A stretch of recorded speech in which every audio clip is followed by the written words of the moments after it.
सुखदेव सिंह गोगा मेडी की हत्या के 3 महीने बीत जाने के बाद अब उनके नाम को लेकर कई दावे पेश किए जा रहे हैं। अगर हम पिछले 3 दिन पुरानी बात करें तो उनकी धर्मपत्नी शीला शेखावत ने पत्रकार वार्ता कर ये दावा पेश किया कि मैं उनकी धर्मपत्नी हूं और उनके न्याय के लिए गोमा गेड़ी के घर से जयपुर मुख्यमंत्री निवास तक कूच करूंगी और न्याय के लिए मुख्यमंत्री के घर का घेराव करूंगी। तो वहीं सपना सोनी ने खुद को सुखदेव सिंह गोगा मेडी की दूसरी पत्नी बताया। हमारे संवाददाता मनोज शर्मा ने सपना सोनी से खास बातचीत की है। हमारे साथ में है सुखदेव सिंह गोगा मेडी की दूसरी धर्मपत्नी जो सपना सोनी, क्योंकि हम आपको बता दें तकरीबन 4 दिन पहले सुखदेव सिंह गोगा मेडी की जो पहली धर्मपत्नी थी उन्होंने जयपुर के पिंक सिटी प्रेस क्लब में एक प्रेस वार्ता आयोजित की और उसमें आगे की रणनीति के बारे में बताया, क्योंकि अभी तक तकरीबन 3 महीने के करीब हो गए हैं और अभी तक सुखदेव सिंह गोगा मेडी के किसी भी परिवार को न्याय नहीं मिला है और अपराधियों को जो सजा मिलनी चाहिए थी वो भी अभी पेंडिंग चल रही है। क्योंकि हमारे साथ में है सपना सोनी, क्योंकि ये भी सुखदेव सिंह गोगा मेडी की धर्मपत्नी है, दावा करती है धर्मपत्नी होने का, तो हम उनसे बात करेंगे। सपना जी, सबसे पहले तो आपका स्वागत है हमारे चैनल के अंदर में। पूरा आखिर मामला क्या है, क्योंकि ये अब सुखदेव सिंह गोगा मेडी का जो पूरा एक तरह से देखा जाए तो खिचड़ी की नमकीन की तरह जो है ना पूरा फैल ही आ रहा था। तो हर आदमी जो है सुखदेव सिंह गोगा मेडी के नाम पर अपनी दुकान चलाने का प्रयास कर रहा है। तो आखिर सच्चाई क्या है, पहले तो ये बताइए आप। जी, सच्चाई की बात करें तो 2-2.5 महीने पहले से ही प्रोग्राम की तैयारियां चल रही थी 6 मार्च के लिए। तो 6 मार्च के प्रोग्राम के लिए पहले सबको उन्होंने, देखो ये न्याय की लड़ाई है, इसमें ये तो है नहीं किसी को इनवाइट करने के लिए जाना पड़े। तो न्याय की लड़ाई, चाहे हम 1 पत्नी हो, चाहे 2 पत्नी हो, चाहे 3 पत्नी हो, कोई भी अगर हमारे लिए न्याय, सुखदेव जी के लिए न्याय मांगता है या न्याय की लड़ाई लड़ता है तो हम तीनों पत्नियों का भी फर्ज बनता है कि हम उनका साथ दें, चाहे फिर वो किसी भी समाज से हो, किसी संगठन से हो या किसी भी पार्टी से हो।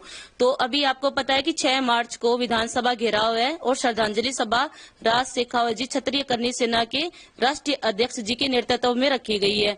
मैं उनका पहले तो समर्थन करती हूँ। मैं खुद 6 मार्च को आऊंगी वहाँ और श्रद्धांजलि सभा में भी शामिल रहूंगी और विधानसभा जो कूच करेंगे, विधानसभा का घेराव करेंगे, उसमें भी मैं शामिल हूँ।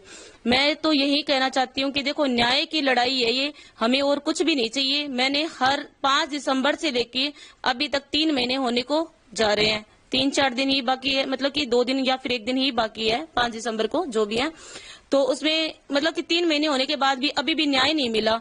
कोई बोल रहा है 11 सूत्रीय मांगे, कोई बोल रहा है 18 सूत्रीय मांगे। तो मेरी तो देखो कोई मांग नहीं, हाँ वो उनकी मांग है, सरकार पूरी करे, वो भी जरूरी है। पर लेकिन जो ये मेरी मांग है वो न्याय की लड़ाई के लिए है कि जितने भी दोषी पकड़े गए हैं उनको फांसी की सजा हो और जितने दोषी नहीं पकड़े गए हैं उनको जल्द से जल्द पकड़ा जाए। अच्छा, क्योंकि अगर हम राजपूत करनी सेना की बात करें तो क्योंकि अब मामला जो है 3 धर्मपत्नियों का सामने आ गया है। हमने कभी फिल्मों में ही सुना था कि हर पत्नी अपने अपने दावे पेश करती है और क्योंकि अपने अपनी उसके लिए, तो कहने मतलब है कि अब सरकार अगर मुआवजा देती है तो वो कौन सी धर्मपत्नी ऑथेंटिक धर्मपत्नी है जो सरकार के पास जाके मुआवजे के लिए लड़ाई लड़ेगी?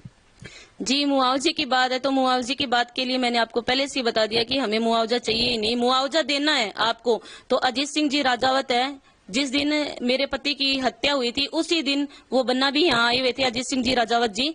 उनको भी वहाँ गोलियां लगी थी। 5-6 दिन उन्होंने हॉस्पिटल में संघर्ष भी किया था, मौत और जिंदगी की लड़ाई से लड़े थे वो। अब हमारे बीच में नहीं है। उनके भी 2 छोटी छोटी बच्चियां हैं, एक बच्ची 5 साल की, एक बच्ची शायद 1 साल की, 1-1.5 साल की, ऐसे करके उनको मुआवजा मिलने की जरूरत, मतलब की ज्यादा उनको जरूरत है मुआवजे की, तो उनको मुआवजा मिलना चाहिए। जैसे की सरकार ने ये भी बोला था कि आपको मुआवजा मिलेगा और एक सरकारी नौकरी के लिए बोला गया था, अभी तक कुछ नहीं मिला उनको, ना कोई सरकारी नौकरी मिली है ना मुआवजा। और बात करते अपने उस दिन की, तो जहाँ मतलब कि यहाँ गोलियां चली थी उसमें अपने हमारे निजी गनमैन थे मेरे पति के, नरेंद्र सिंह जी शेखावत, तो उनको भी उस दिन गोलियां लगी थी। दोनों पैर उनके डैमेज हो गए, उनके दोनों पैर अभी काम नहीं कर रहे और वो भी बेड पे ही है। उनको भी मुआवजा कहीं ना कहीं, उनको भी देखो मुआवजे की जरूरत है। सरकार और भामाशाह जितने भी समाज के, मैं उनसे हाथ जोड़ के विनती करती हूँ कि अगर कहीं मुआवजा मिलना चाहिए तो अजीत सिंह राजावत जी की फैमिली और जो नरेंद्र सिंह जी शेखावत है उनको मुआवजे की जरूरत है, उनको मिले। बाकी किसी को मुआवजा चाहिए तो वो अपने बेस पे मांग सकते हैं। मुझे मुआवजे की जरूरत नहीं है, मुझे चाहिए न्याय।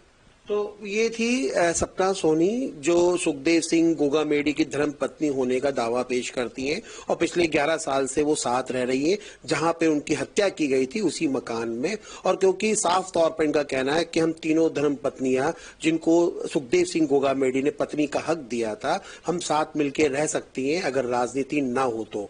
अब ये तो वक्त ही बताएगा कि तीनों पत्नियां एक जाजम पे कब विराजमान होती है। फिलहाल तीनों पत्नियों की एक ही मांग है कि सुखदेव सिंह गोगामेडी को कैसे न्याय दिलाया जाए और उनके मुआवजे का हकदार कौन सी धर्मपत्नी होती है। कैमरामैन घनश्याम के साथ मनोज शर्मा, एएमपी नेटवर्क, जयपुर।